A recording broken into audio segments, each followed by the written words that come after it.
Hello everyone and welcome back to the Stay-at-Home Gardening.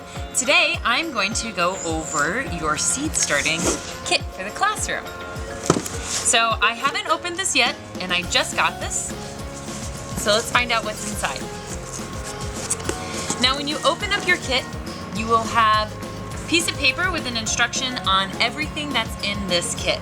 So we've got the bee book, we've got seeds, we've got sticks for labeling, we've got pots to fill up with soil and put seeds in there, spray bottles, and all sorts of things.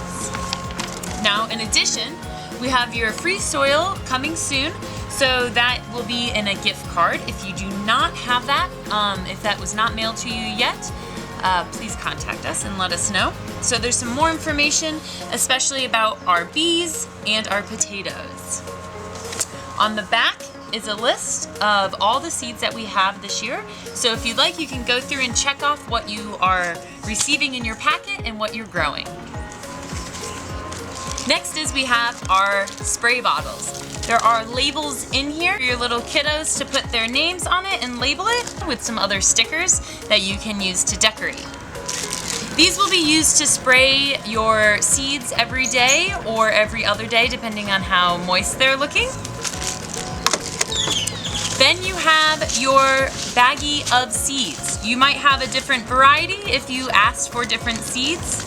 Radishes are a great thing to start with. They are quick to germinate and quick to harvest, so about 30 days from planting to eating. So this is a great one.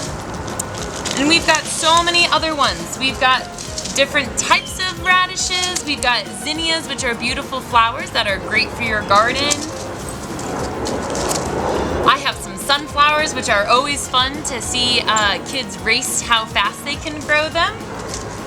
We've got some cantaloupe. Now cantaloupe might not work for a lot of people in Oregon as a full seasoned plant, but these are great for microgreens, which I will show how to use your seed kit for microgreens. Then we have different types of squash. Squash are also really fun to race the sunflowers, but also really great just to grow. They can grow in a pot, whether they're transferred to home or if they stay in a school garden, and let the vines grow out. So you don't actually need that much garden space, but maybe space for them to sprawl. Next you have your pots that are really wonderful. So you are going to want to fill them 3/4 of the way up with soil and then put your seed in there. This will get nice and wet by the time the students want to plant it in the ground, so they can either pull away the bottom or just put it in the ground and it will disintegrate. Next is your tray. Your tray is where you can grow microgreens. Some of the seeds that we gave you are really good for that. For example, the cantaloupe doesn't grow well in lots of places in Oregon, but you can put some soil in here, about 2 inches, sprinkle some of those seeds on top, and cover them a little bit with soil, and then grow them to be a very short height, clip them off, and eat them like microgreens. There's other seeds in here that do well, like radishes, so you can use these for your microgreens, or you can put your pots for all your students in them out in a row, and that way you can carry them around the room. And if you're using them as a tray holder for your pots, once those seeds sprout and you have some seedlings in there, you can pour water into this pan to actually water from the bottom up. That's a really useful, helpful way to try to water starts so they don't get too soggy, they don't get too dried out, and they don't get water poured on them too heavily. So that's one of the tips for these. We have your popsicle sticks, which can be labels for your pots. Put them in there once there's soil in there and a seed. Have the students or yourself write the seed name, type of plant on one side, flip it over and write the date that you planted it. That way students can have an easier time of remembering what is in their pot and also when they started it. Next are the helpful handouts that are in here. So when you are keeping track of your seeds, students can use this handout. You can make copies of it, and they can draw their seed, label the day, and record the action of the seed. They can have multiple pages of this throughout the growing of their seeds. Next, we have that handout on how to grow microgreens. We actually have 2, and that will help you grow in these trays. If you have any questions, you can follow the links on this and gather information from here.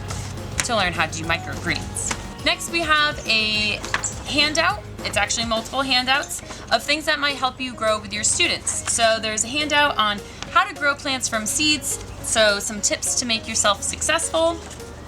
We have a germination page to help you judge how well these seeds are going to sprout and grow plants. We have how to divvy up your seeds, so some of you might want to send some seeds home with your students, which is great. This handout can help you decide how to do that.